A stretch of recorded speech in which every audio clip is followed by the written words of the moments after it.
Welcome to part 8 of our polymer clay pendants tutorial. And here we're going to basically adhere our head pin. As you can see here, it's just a gold head pin that you can get from any craft store. We're going to nip off the end of it and we're going to make a loop. You can also just use wire. I prefer head pins for the loops for the actual pendant because they're a little bit sturdier. But of course you can use any gauge wire. Just bear in mind that if it is a pendant, it might get tugged if someone takes it off, or if they get bumped, things like that. You want to just bear that in mind. So just going to put a little super glue in here just to kind of adhere it. And it might come loose, and that's okay.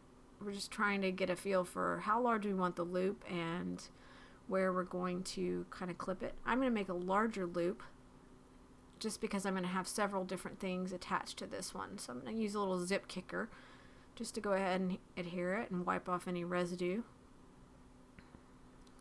See, it's pretty sturdy there. I'm going to go ahead and clip the end of the head pin right after I take a pair of round pliers, which you can get at any jewelry supply or craft stores like Michael's and Hobby Lobby. Just loop over the edge here, and then we'll clip the end.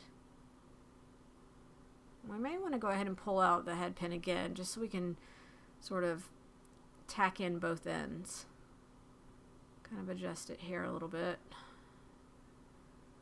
and rework it. Sometimes it takes a couple tries to get the look you want and sort of get the type of loop you want. And now I'm just going to pull it out and just go ahead and place it back in there, and we'll re-glue it in a little bit.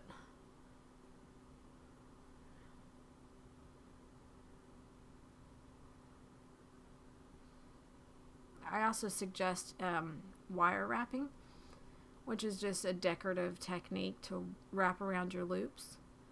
It gives it a little bit more flair and a little bit more design. You'll see some of the wire wrapping that I do toward the end.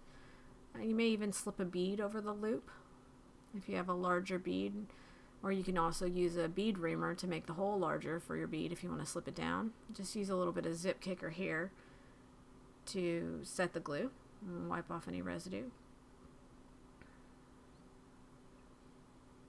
As you can see, that's the top loop. Now we'll go ahead and do the same thing for the bottom. I use head pins because they tend to be heavier gauge and they just really hold the pendant and the drop, which is what we're going to work on now, in place. You just go ahead and make your loop. Like, the size is up to you.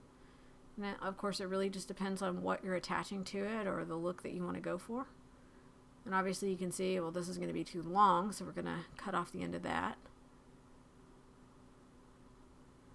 And then we'll go ahead and place it and add some glue.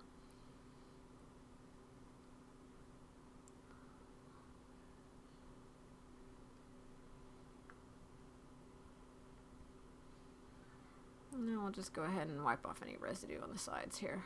That way we don't have to sand that down later.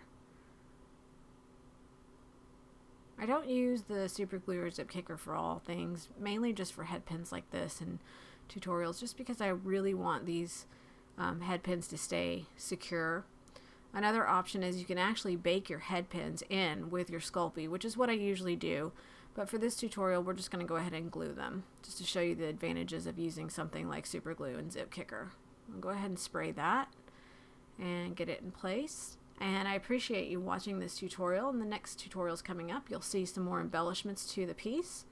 And thanks for watching, and I hope you subscribe. Thank you.